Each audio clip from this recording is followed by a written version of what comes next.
你敢相信吗？一个外卖站点，半个月内2名骑手接连猝死。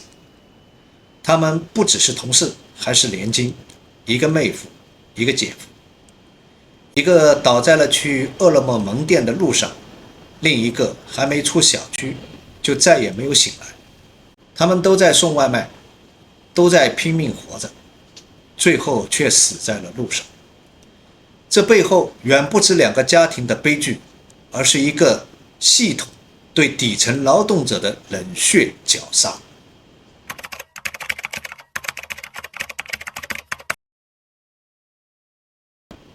2024年4月23日，山东枣庄，46岁的梁军在上班的路上昏倒猝死。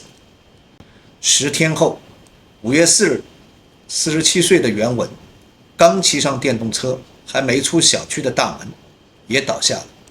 没有到我们小区的门口，他又从小区的门口又拐回来了。2人的死因相同，呼吸心跳骤停，即猝死。他们同在一个饿了么的外卖站点，一个干了5年，一个干了3年，都是家庭的顶梁柱。他们拼命工作养家糊口，最后却双双死在了送餐的路上，留下一大家子老小，房贷、学费，还有2位正在等爸爸回家的孩子。在丈夫去世前最后3天，袁文的手机里清楚地记录着：5月1日48单，2日59单，3日70单，每天在线超过11个小时，有时要忙到凌晨才能回家。即便如此，袁文1个月也只能赚3、5千块钱，勉强够用，但绝无余粮。枣庄单价低，只有4块2毛钱一单，不拼命根本养不起家。这就是骑手真实的生活。7岁的女儿问：“妈妈，爸爸怎么还不回家？”18岁的2女儿正准备高考，却要面对父亲的离去。23岁的儿子中断了打工回家，撑起父亲留下的空位。年迈的婆婆要吃药，家里没了收入，全靠亲戚周转。隔壁妹妹家的情况也差不多，2个孩子上学，房贷压身，如今连顶梁柱的影子都没了。有人说他们太拼命了，可问题是他们既有一家老少嗷嗷待哺的压力，又有平台奖励惩罚系统的监督，不拼命活不下去。他们每天差不多要连续跑11个小时，节假日都不敢请假，因为平台系统会奖励努力，也会惩罚懈怠，其中包括一天少跑几单，系统就会降低你接单的优先级，投诉、延迟、拒单都会影响评分和收入。节假日如果请假，又会扣掉200元的全勤奖。这些算法都是平台制定的游戏规则，它用激励和排名把人变成了马拉松选手，让你自己鞭打自己。你以为他们是自由职业者，实际上他们比谁都不自由。总结一句话，权力不再依赖强制，而是通过系统化的激励机制，让人们自我压迫。梁军和袁文2位连襟猝死以后，他们的家属本以为最起码还能拿到一笔赔偿，但很快他们就发现连保险都找不到。2人每月被平台扣260元的保险费，合计1年3000多元。但出事之后，站点说找公司，公司说找专员，专员说还在登记，没有合同，没有保单，没有投保凭证，你说他们冤不冤？活着被拼命的压榨，死了还要被当成皮球踢来踢去。这种事情并不是第一次。2021年，北京骑手韩某伟猝死时，也有人发现，平台每天收3元服务费，买的保险却只有1.065块。3年过去，剧情并没有任何变化，现实就是这么讽刺。平台还曾经宣传在全国7省市试点新职商保险，2024年投入2亿保障骑手，结果真正需要赔偿时，连个保单都拿不出来。大家也许对于3000元每年的保险费究竟有多少保障力并不了解，我这里做一个简单的阐述。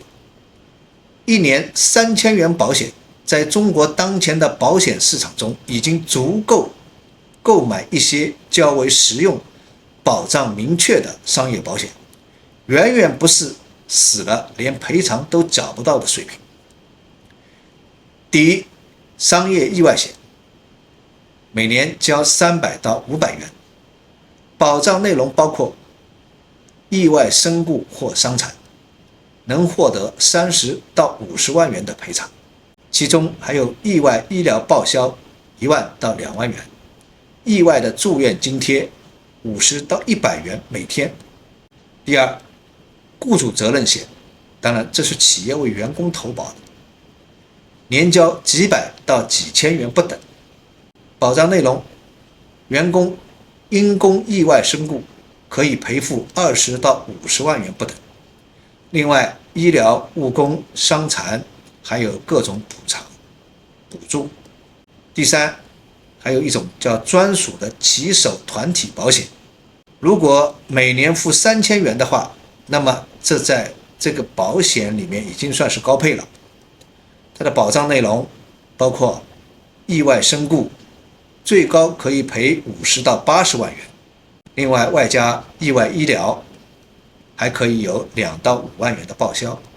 那么从现在的情况来看，他们2位既非雇员，也无合同，亦无保单，只不过就是每月被扣钱，3000块钱一年，就像交了个保护费，但却连收据都拿不到。这个不是保险，是收割，赤裸裸的割韭菜。所以说，韭菜们想要获得保障，不可能靠企业的自觉，必须要有制度兜底。当然，问题是，当你需要制度的时候，他一定会和你躲猫猫。那么你知道他们又为什么不是平台的雇员吗？让我们看看他们入职时登记的工种是什么。个体工商户，也就是说，从法律上看，他们不是饿了么的员工，而是和平台合作的自由职业者，这就很高明了。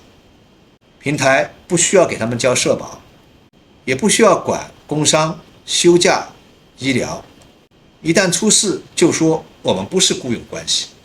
你以为外卖员是平台的员工，实际上他们什么都不是，他们被注册成了小老板，但没有一个小老板像他们这样日跑70单，连丧礼都请不了假。我们在法律上把他们推到了自由里，可他们得到的是彻头彻尾的不自由。那么我们这里要问，为什么法律允许企业以外包之名剥夺劳动者的基本权利？根本原因有3个。法律有漏洞，虽然劳动法规定用人单位要承担责任，但平台通过签合作协议让骑手注册成个体户，在形式上规避了劳动关系。另外，监管太弱，执法部门对外包认定模糊，处罚成本低，平台钻空子几乎没有什么代价。第三，维权太难，劳动者想维权要自己举证，走仲裁、打官司，过程长，难度大，大多数人最终只能选择忍。总结一句话，这不是法律没有规定，而是平台太会闹，监管又太软。那么我们再问，为何监管默许了低成本用工成为主流模式？这是因为它看起来这种方式能稳就业、保税收、降风险。具体原因有3点：保就业优先于保权益，他怕移动平台大量的骑手失业，灵活用工，它本身就成了政绩，数据好看，指标漂亮，没人想拆台。政企关系走得很近，监管又弱，平台是财神爷，也是合作方，没人敢管。一句话总结，这是在牺牲个体的权益换一张漂亮的就业报表。这不只是一对年轻的悲剧，这是全国2亿灵活就业者的缩影。你听过多少这样的词？灵活就业、自由用工、共享经济，听起来很进步，实际上是劳工保护的集体缺位。网约车司机、快递员、外卖骑手、代驾、家政工，他们每天接受平台的管理，干着高强度的工作，但出了事就被一句“你是自由的”推得干干净净。这是一种制度设计上的卸责机制，是把风险转嫁给个体，把责任剥离给市场的隐形暴力。你或许会问，那么我们能做些什么呢？说实话，在算法的系统里，你我都是参与者。一个差评，一次催单，一句怎么还没送到，可能就会变成骑手身上的扣款、降权，甚至失业。我们习惯了服务要快，价格要低，可你有没有想过这些便利是怎么来的？在每一份外卖的背后，是一个个戴着头盔、骑着车风里来雨里去的人，是一个个孩子的父亲母亲，是一个个妻子的丈夫丈夫的妻子，是一个个老人们的子女。袁文和梁军的死不能只是一个热搜，一个话题，他们是被系统性剥削拖垮的劳动者，也是2亿灵活就业者的冰山一角。平台要承担责任，制度需要改革，劳动者需要真正的保障。而我们或许可以从下一次点外卖开始，慢一点，等一等，记住这件事，也记住他们的名字。他们不该死得如此悄无声息。本期节目就到这里了，我是趣味不正经，我们下期再见。